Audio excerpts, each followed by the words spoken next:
I'm Marina Botha. I'm a director at STBB head office in Cape Town, and I'm taking this opportunity to chat a bit about the Property Practitioners Act that has recently been promulgated.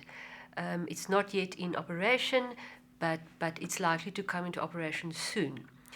You might ask me, what is a property practitioner? It's a new term that this act brought into operation, and if you are an estate agent, you're a rental agent, you're a commercial property broker, you're a mortgage originator, you're a valuer, you're a property inspector, you are now referred to in terms of this act as a property practitioner. The reason why government brought about this new piece of legislation was, amongst other things, because the current Estate Agency Affairs Act is pretty old, dates from 1976, and they felt the property sector is a huge sector in South Africa, and it's necessary for us to update and transform the sector. In the process of doing so, however, and bringing about this new Property Practitioners Act, various funnies occurred, if I can mention it as such, and I will explain to you as we go along what those funnies are. And perhaps I should start with that discussion where the biggest problem with this new piece of legislation lies.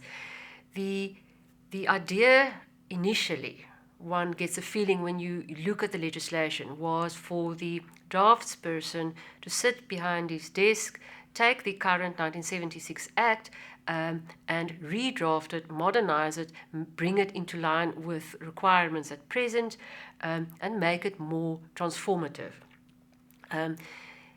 The problem lies there in that they did exactly that. They drafted a new piece of legislation that deals with the daily practices and requirements of estate agents.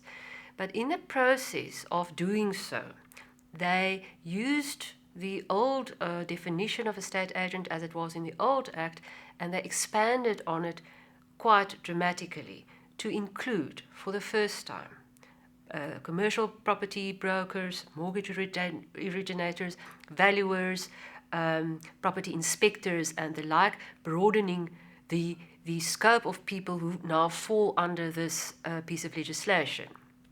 They didn't, however, after broadening the scope, deal with these other professions in any way in the Act. What we have, therefore, in the Property Practitioners Act is an Act that looks very similar to the old Estate Agency Affairs Act, dealing with estate agency affairs business, but suddenly applying to a wide range of different professions, and which, as a result, does not deal with the requirements of those professions at all.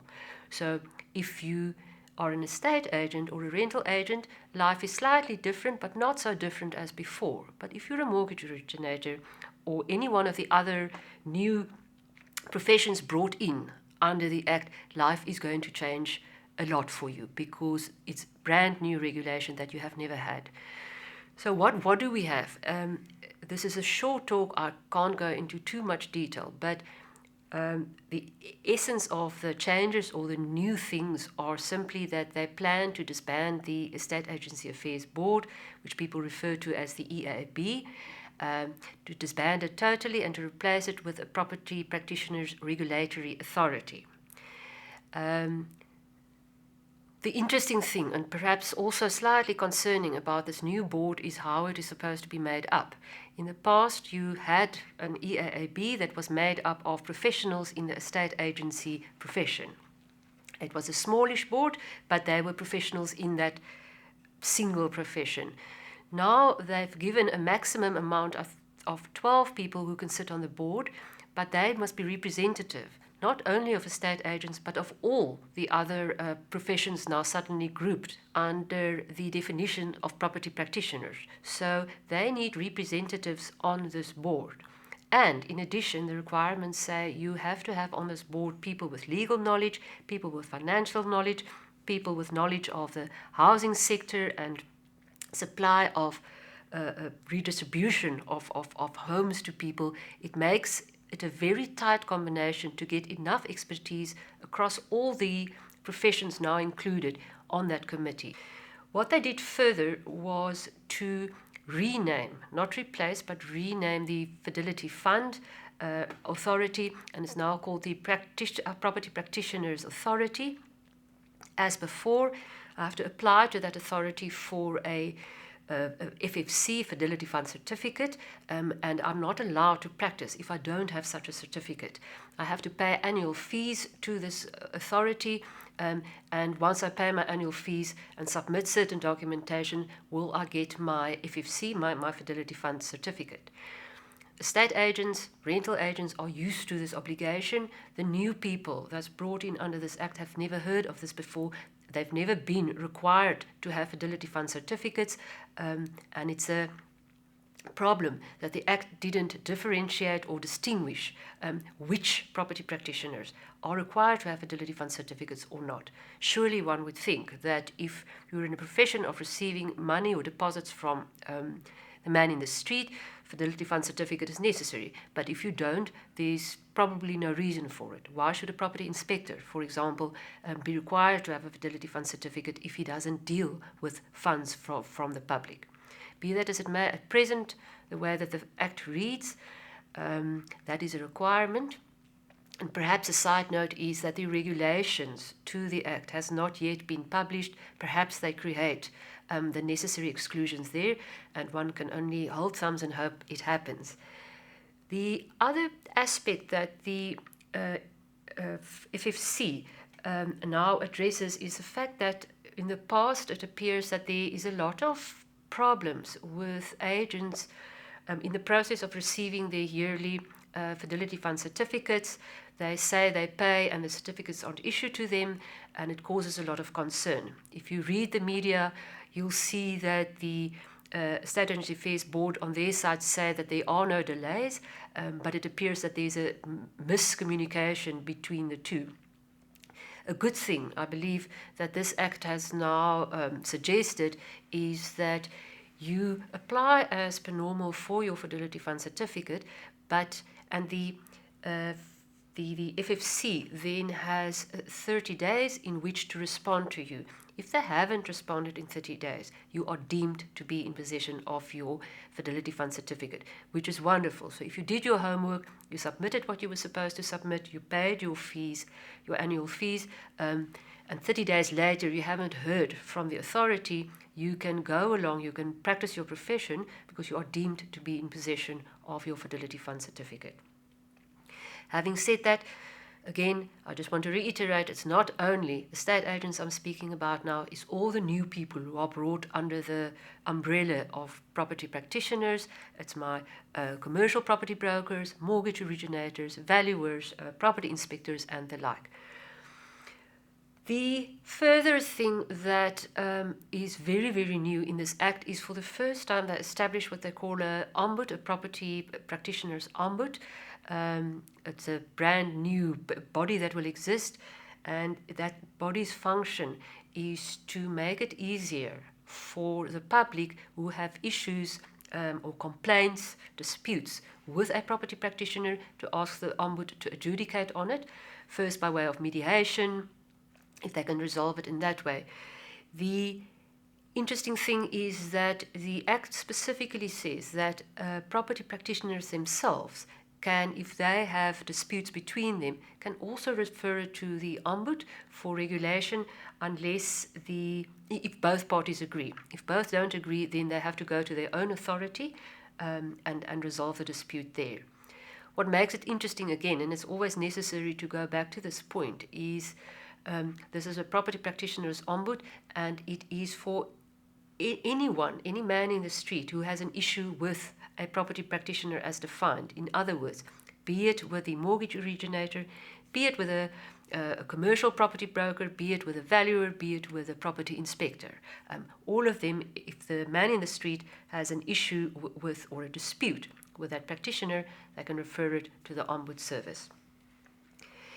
Lastly, perhaps another point of concern is the fact that the legislator didn't touch on what happens to the code of conduct that's in place at present for property practitioners. We know that there's a code of conduct that was established in terms of the current legislation, and that sets certain standards for engaging with the public, and it's quite important for practitioners to adhere to that because it protects the consumer. The code is estate agent specific. It doesn't deal with all these other professions that are now suddenly brought into the definition.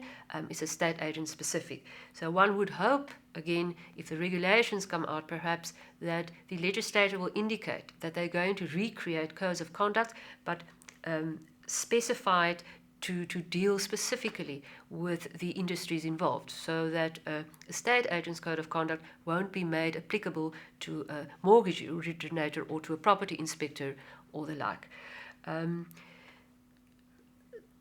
But one waits for the regulations to see what will happen there, but it's something that needs to be addressed. Perhaps lastly is the transformation question. There's a lot of comment in the media about transforming the sector, and it's definitely necessary. The sector, the property practitioner sector, if you look at the estate agent component thereof, is very, very wide still.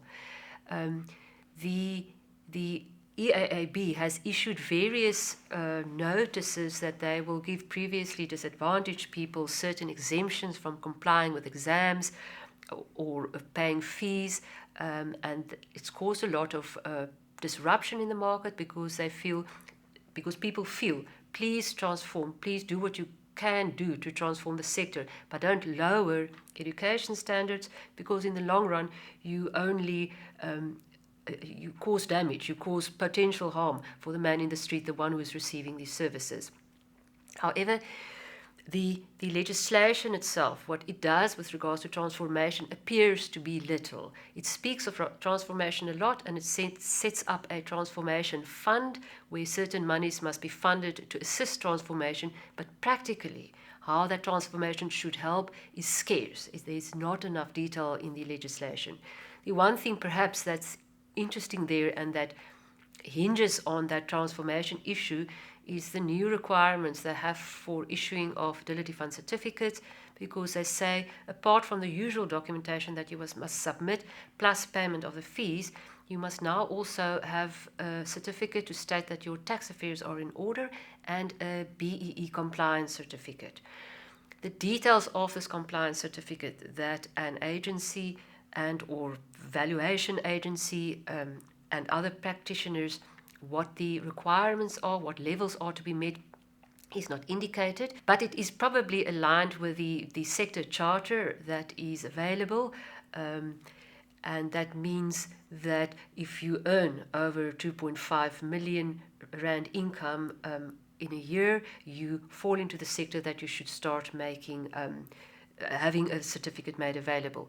What they want to do with a certificate, what it means if you're below or above a certain level, is not indicated at all. Perhaps it's merely for them a way that they can measure transformation in the sector, if it's happening or not. That's all from my side for a short summary on the Act. There definitely is a lot more that one can unpack in this Act. You're very welcome to contact us on stbb.co.za for assistance or further information.